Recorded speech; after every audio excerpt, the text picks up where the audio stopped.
बाबा जी की प्यारी सास संगत जी, प्यार भरी राधा स्वामी जी। सास संगत जी, जैसा कि आप सब जानते हैं, बाबा जी 23 व 24 जुलाई को कनाडा की संगत को दर्शन देने वाले हैं जी, और संगत के साथ सवाल जवाब प्रोग्राम भी करना है जी। सास संगत जी, आज जो मैं साखी आपको सुनाने जा रही हूँ, साखी एक ऐसे व्यक्ति की है जो बहुत ज़्यादा रईस होता है और बाबा जी से अकेले में मिलने आता है, जिसके पास हर सुख सुविधा थी, जो रुपए पैसे और रिश्तेदारों को ही सब कुछ मानता था। लेकिन सतगुरु की शरण में जब आ गया, तब बाबा जी ने कैसे इसकी आंखों पर पड़ा पर्दा हटाया, आइए समझते हैं इस साखी से, जिसे सुनकर आप रो पड़ेंगे और आपको यकीन हो जाएगा कि बाबा जी जिस रूह को अपनी ओर लगाना चाहते हैं, कैसे पड़ा मोह माया का पर्दा हटा देते हैं।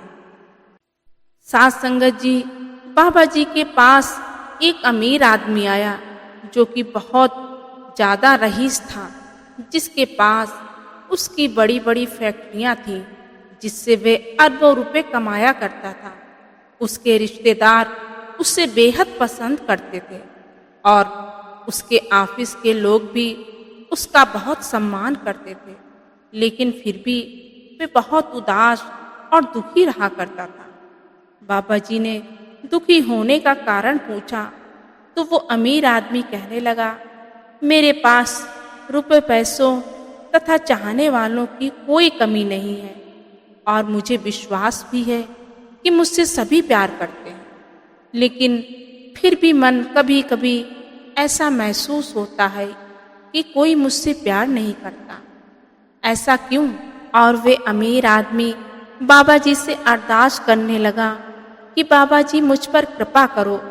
फिर बाबा जी ने कहा, मैं समझ गया कि तेरे मन में क्या चल रहा है। तू मुझसे मिलने आया है, इतना तो मैं तेरे लिए कर ही सकता हूँ, लेकिन तुझे एक छोटा सा काम करना होगा। तो उस अमीर आदमी ने कहा, बाबा जी आपका हुक्म सर आँखों पर, आप कहो तो मैं वही जरूर करूँगा।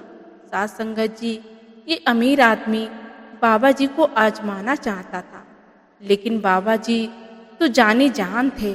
बाबा जी ने उस अमीर आदमी को देखते ही सब समझ गए थे और तब बाबा जी ने इस आदमी की एक छोटी सी परीक्षा ली और बाबा जी ने उस अमीर आदमी से कहा कि एक काम कर, मेरे कमरे में एक काला चश्मा रखा है, उसे लेकर आओ। तो वे अमीर आदमी दौड़कर बाबा जी का काला चश्मा ले आए। जब बाबा जी ने कहा कि बेटा ये काला चश्मा तू अपने पास ही रख और जब अपने घर पहुंच जाना तब इसे लगाना। वे आदमी जब अपने घर पहुंचा और जैसे ही वे चश्मा पहनता है, उसे सामने खड़ी सेक्रेटरी की नकारात्मक आवाज़ सुनाई देने लगती है और जैसे ही वे चश्मा उतारता है, सब कुछ समान अवस्था में आ जाता है। अमीर आदमी को अब रहस्यमयी काला चश्मा मिल चुका था, जिसे पहनने के बाद किसी भी व्यक्ति के अंदर नकारात्मक सोच को देखा जा सकता था, लेकिन इससे उसके जीवन में दुखों के सिवाय और कुछ हासिल नहीं होने वाला था। जैसे जैसे अमीर आदमी को लोगों के काले चेहरे साफ दिखाई देने लगे, तो उसे आभास हुआ कि जो लोग उसे पसंद करते थे, दरअसल में वे स्वार्थ के भाव से ही उसे जुड़े हुए थे। अंदरूनी तौर पर बहुत से लोग तो उसे जीते जी भी नहीं देखना चाहते थे, और तो और उसके अपने परिवार और रिश्तेदार में भी बुरा सोचने वालों की कमी नहीं थी। अमीर आदमी दुनिया की सच्चाई जानकर दुखी हो जाता है और सोचने लगता है, उसने इतनी दौलत कमाई, इतने लोगों को रोजगार दिया, फिर भी लोग उसके प्रति ऐसा भाव रखते हैं। वे अमीर आदमी बाबा जी का शुक्र करता है और कहता है, मुझे सही रास्ता दिखाने के लिए आपका धन्यवाद। काला चश्मा हमेशा अपने साथ रखता है अब वे हर व्यक्ति को चश्मा पहनकर ही मिलता है। एक दिन वे अपने ऑफिस में बैठा कुछ काम कर रहा होता है कि तभी ऑफिस का चपरासी कॉफी लेकर आता है। अमीर आदमी उसे देखते ही उसके विचार पढ़ लेता है। वह व्यक्ति अंदर से बहुत दुखी था, क्योंकि अपनी छोटी सी तनख्वाह की वजह से वे अपनी पत्नी का इलाज नहीं कर पा रहा था। इसलिए मन ही मन अमीर आदमी को कोस रहा था। उसके दुख का पता चलते ही वे आदमी उससे बैठने के लिए कहता है और उससे बातों बातों में निकलवा लेता है कि उसे पैसों की ज़रूरत है। अमीर आदमी चपरासी की पत्नी के इलाज के मुताबिक पैसे दे देता है। पैसे मिलते ही चपरासी के विचार अमीर आदमी के लिए बदल जाते हैं, जिससे उस आदमी को थोड़ी देर खुशी मिलती है।